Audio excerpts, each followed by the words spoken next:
Hello, my squirrel minions. Lord Crocosquirrel here, and welcome to my the first half of my top 10 for 2016. We've got ourselves 10 real winners here, and these are generally my games of the year. We're gonna have a lot of fun. We're gonna see some footage, and I'm gonna talk about these a little bit. I do have lovely Kitty with me. Hello. So that she can ask silly questions in case I run out of steam. So, with that out of the way, let's get on with the fun. This first part of the video will be the bottom half of the top five, and there will be another one a little later on for the top half. And we will see you in a few minutes. Number 10, Human Fall Flat. This is a really wonky sort of puzzly game wherein human body physics stop operating more or less. They do actually have little hint remotes, as you can see right here, but ultimately this game is supremely frustrating if you're not 100% sure of exactly how it operates. And even then, some of the puzzles can get a little sidesteppy and weird. What's going to happen from there? I don't know. But getting through this game proved to be quite the challenge, and I did actually appreciate the ability to do that. Anything from you, Kitty? Nothing, not really. But yeah, this game here, it makes the top 10 not because it's got really nice graphics, it's got really just demonic puzzles. And it's it's a whole lot of fun. Unfortunately, this is one of those games you really have to experience and get frustrated with just to kind of deal with the difficulty thing. Puzzles everywhere, and not a break to be had.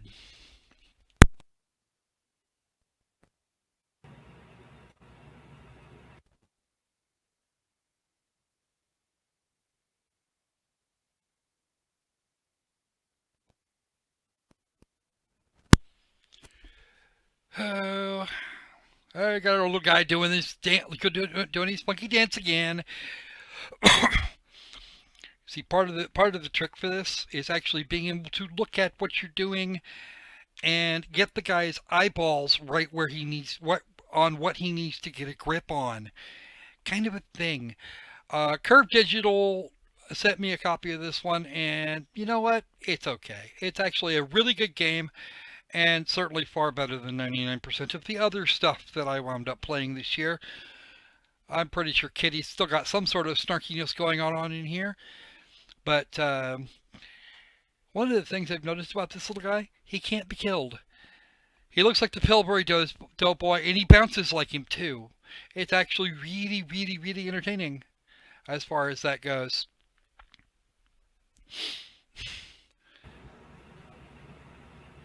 I'm still puzzled why you like this game. Well, you know what? Honestly, it's because it was different from your average puzzle game, and really the layout, the concept that they had going on here was actually quite enticing. These guys put a lot of work into this, even though the graphics aren't what most people would consider really great. It was still a great game. It made a very nice game out of what could have been some really unhappy stuff. So it was, of course, humans can't fly, and they won't ever. But this guy here, you could drop him off a ledge and he'll wind right back up in his puzzle unless it was the end of the previous puzzle. This is a train puzzle, and the first time I played this, I spent like an hour or so trying to use the train to get up to the next level. I will tell you right now, it didn't work. That went very badly, and this is actually what I finally came up with right here. Was you kind of pull this out of the way, and this is how you use the crap physics from Unity, Unreal, and such to do something that works. There are lots of ways to not do this correctly. This is one of the better ways to do it right. And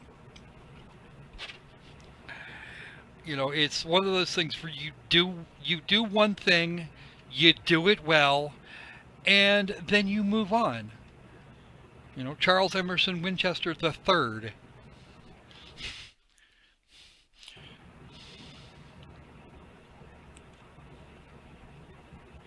Did that answer your question, Kiddo? Okay then. Yes, thank you.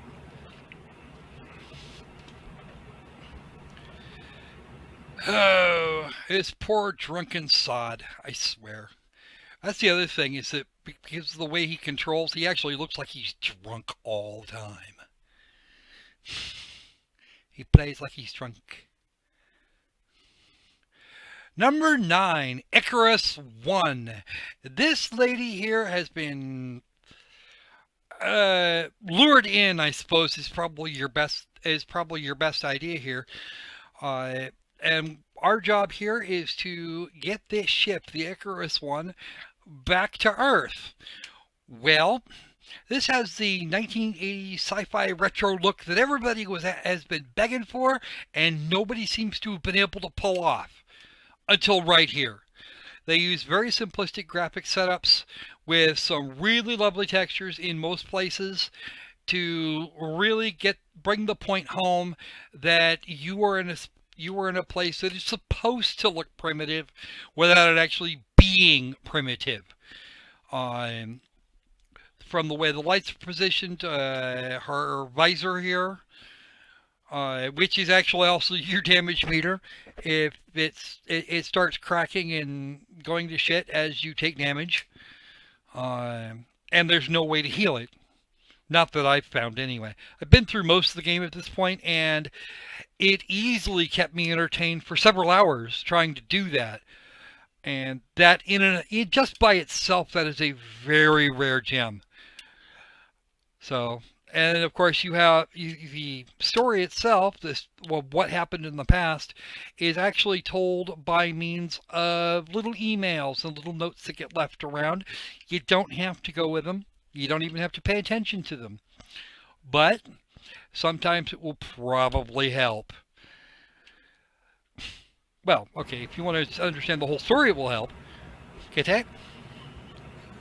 I watched you play this game several times and I really loved it. No silly questions this time, Kitty? No, no silly questions. Oh, Surprise! you're no fun. I'm not fun. I'm a horrible person. Well, this piece of footage actually extends to to a partial restoration of main power. There's a lot of really weird puzzles in here, but all of them sooner or later make sense. And that is, above all other things, really kind of the point when you're doing a puzzle game. If it all makes sense in its own context, then you've probably done something right. Uh, Even the places where this game is dark, it's still workable.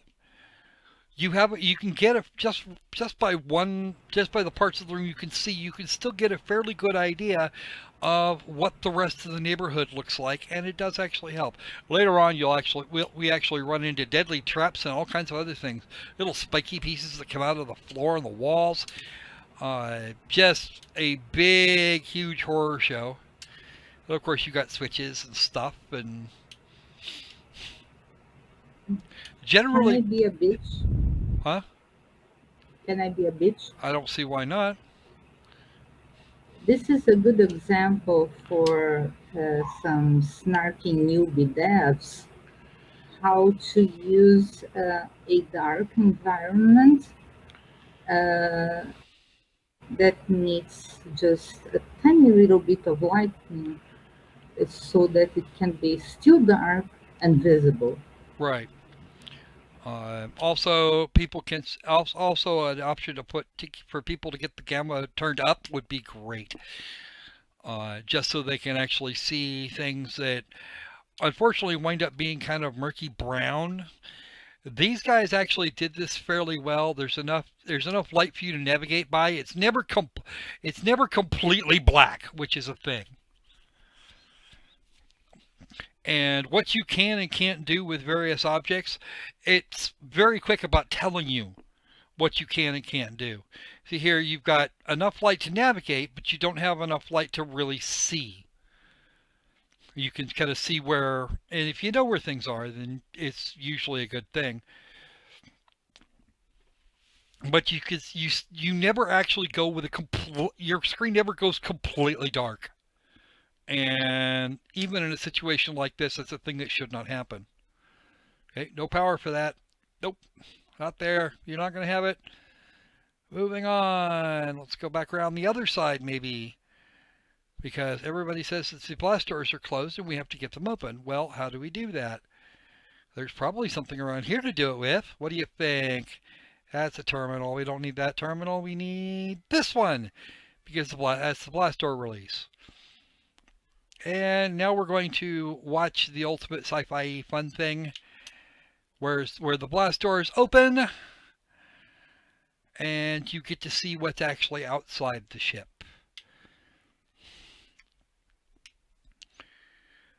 Oh. Any more final comments on number 9 for you, Kitty? Nope. Oh, man. See, and there's the planet that they were out to go have a look at. Apparently things didn't go quite right down there.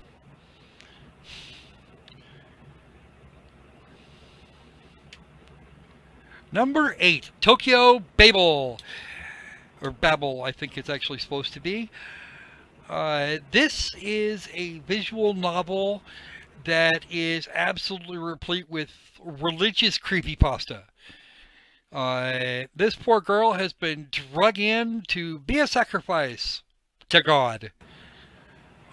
Much as that seems like it should be absolutely blasphemous because God doesn't do that anymore, well, unfortunately, the Levitican rules are still apply. Here we go. We got the, and now she's actually been spotted. Yes, I did actually just take a whack out of it.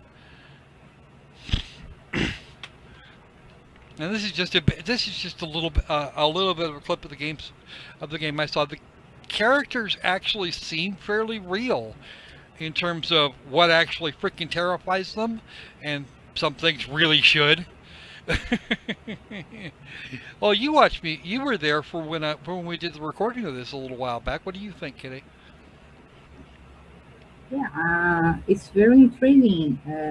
We were supposed to come back to this game and do a complete review of it. And we still haven't done that, which is something I'm still going to do at some point in the near future. But for right now, Tokyo Babel makes number 8 on the magic list of lists. It is creepypasta. I think the way creepypasta should be done in visual novels. The only one I can think of that would actually have done better was Corpse Party, but it wasn't released this year. Yes. And here in a moment, things are going to go sideways. Oh, creepypasta of absolute hilarity. But really, this is just honestly, this part here is just the setup for something much, much, much bigger. And the whole game's gonna run about 15 or 20 hours, which for its price is actually a really good deal. What do you think there? Anything more from you, Kitty? Yeah, the end of this segment that you recorded for your top 10 left me completely wow. What the fuck? Yeah. Is she dreaming, or is this reality? Is it both? She seems to be caught in some sort of little pocket dimension at the moment. And the only other person here is the person that lives in those loafers. Yep. Horror and creepy and everything all well lit and with subtitles, no less. She's going to try and jump over when she probably should have tried to go under. Uh-oh. She's been spotted. Hehe.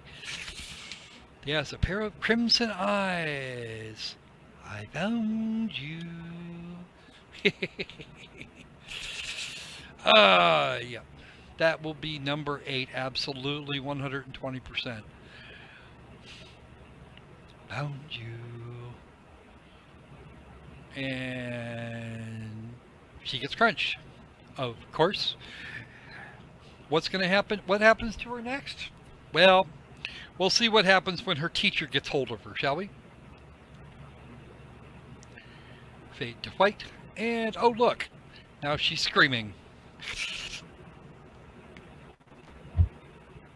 Oh, back to the classroom. Now back to the classroom. Oh, it's Sensei, who is apparently not.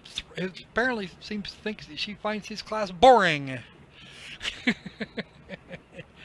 This poor guy, I swear, he just has the roughest. He has the roughest time with this.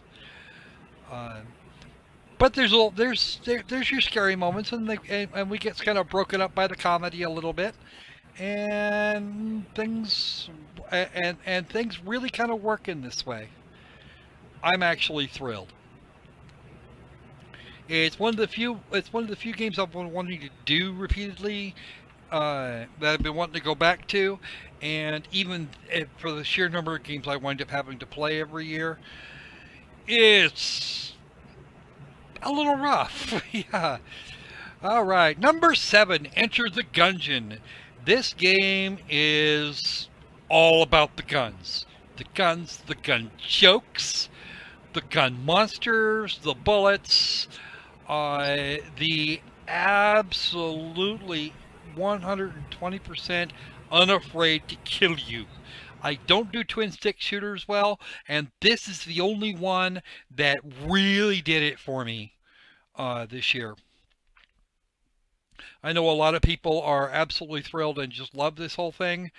There was a lot here, and you know, even when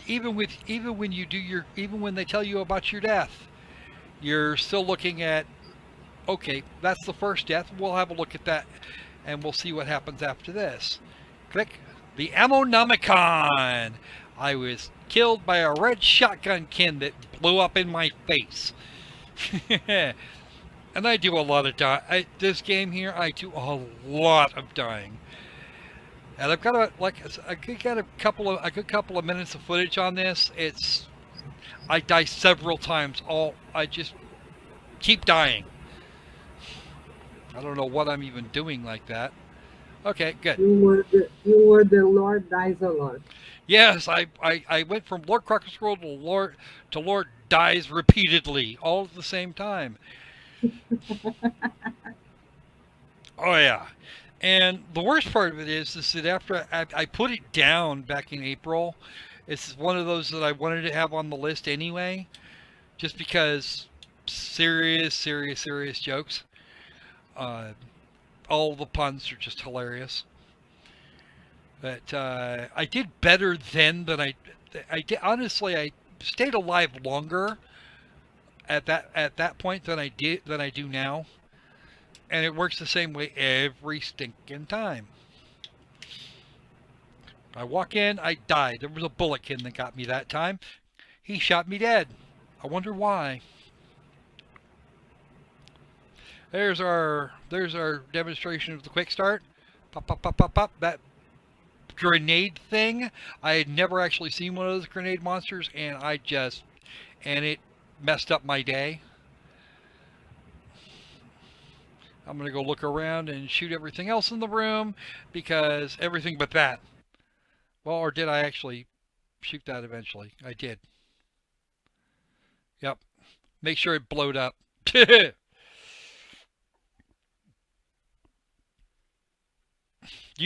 could have actually just walked through all that crap and not had to shoot it. But I was actually working on my marksmanship again. And reload time is actually a thing. One more death. Yes. Number 7. Lucky number 7 for Enter the Gungeon. And if I remember correctly, this was about where I said, nope, no more. This was actually one of the shorter pieces of video. Or no, actually, it looks like I did go back into it. Yep. Keep the lead lord. Again, the gun jokes just don't stop.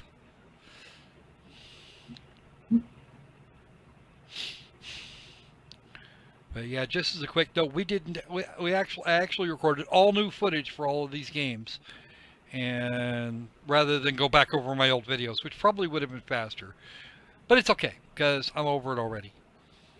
See, there we go. You're gonna walk into a bunch of stuff.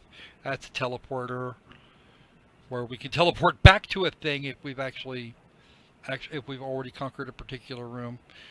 And this is the one that got me quick. Those red slimes are a pain in the ass to kill. You can use furniture and shit for cover. I never quite got to that point. Boop. And once again, killed by Bullocken. Wow, how much? Okay. Number 6, Muv-Luv.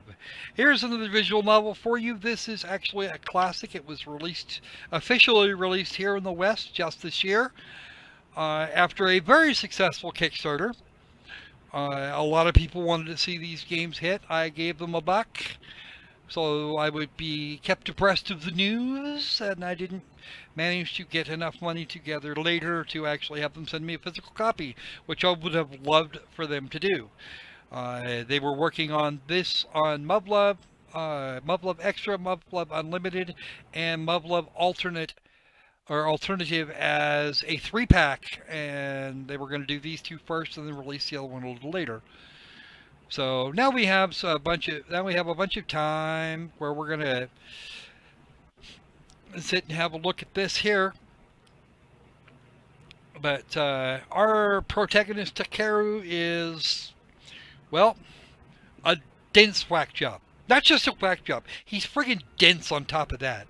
As he gets all kinds of hints and clues and things and never seems to put it together. Now I know the Kitty has some commentary on this one. She's actually been playing it with me.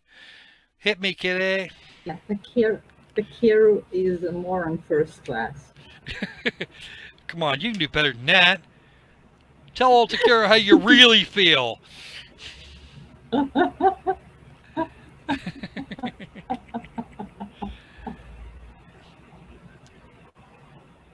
Well, go on. Tell him how you really feel. His dance. Yeah, actually, there's some really, really, really jealous plutonium out there. Depleted uranium shells are looking up at him going, dude, I got nothing. Not a damned thing do I have on you. How did you do that? How did you miss that? She's all over you, dude. But this is actually the Steam release was an all ages version.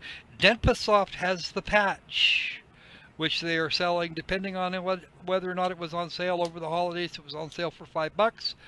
I think it's 10 for a starter.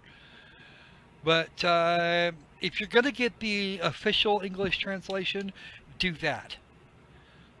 Yes, this was originally a hentai visual novel, but it relies most heavily on its story. The hentai scenes, or the ecchi scenes later on, are kind of the outgrowth of the individual stories themselves, rather than just being kind of tacked on to be tacked on. And that in and of itself impresses me. You can tell a story and still grab the attention of folks that are really impressed with the idea of sex scenes. At this point, our primary heroine, Sumika, is getting ready to not be happy at our protagonist of Takeru.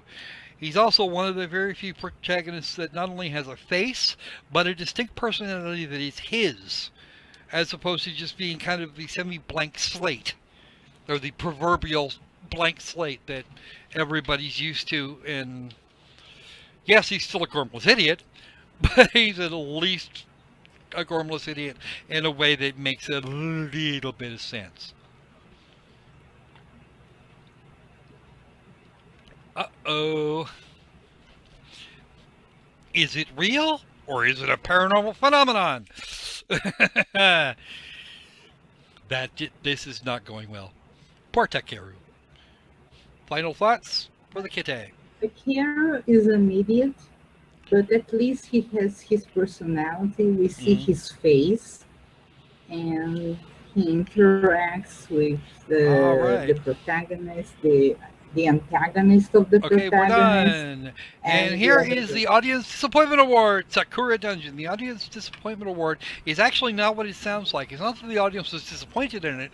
This was the game that was most requested after I'd played it the first time, and had been declared family unfriendly by the lovely folks at YouTube. So, or not family unfriendly, advertiser unfriendly. Like they did go. But that being said, it actually deserves a place here. Not because it's the most stellar game ever, but it's one of the very few that does so much with so little. Between various costume changes for two of the characters,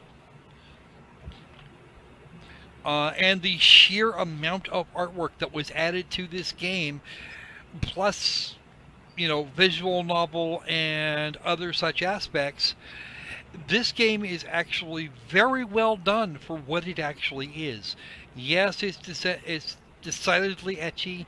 This is actually a censored version based on some other stuff, or based on the original version, which I don't actually know where to get, or how to get an uncensored patch for it. But apparently they removed a level of a level of clothing damage that made things even more shredded than they were before. But the combat system and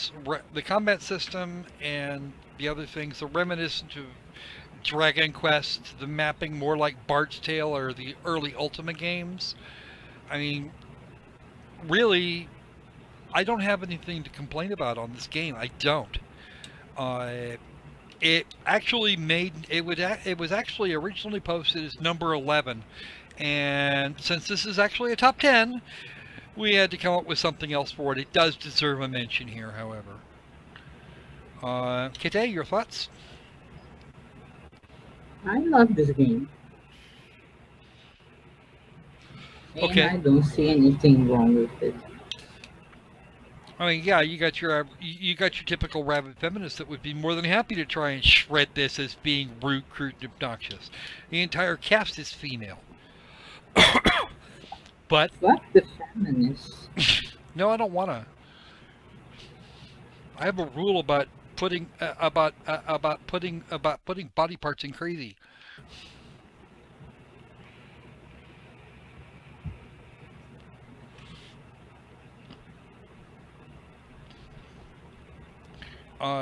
No, it's probably not the most imaginative game ever, but it is actually very, very well handled.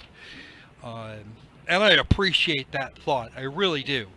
They went to a lot of trouble to get this thing sorted out the way it is. They made, and all of this mapping, all of the images for the mapping, it does actually work very, very well. Uh, I am actually quite impressed with the amount of work that went into this. Certainly, when I see your generic RPG Maker game more often than not.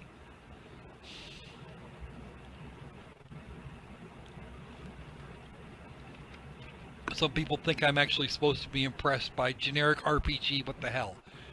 And of course, there's even a capture here where you can get party members by capturing them in the dungeon and sending them upstairs to give them asylum, only to put them in your party to come back down here and beat the crap out of something else. Which I think is fun.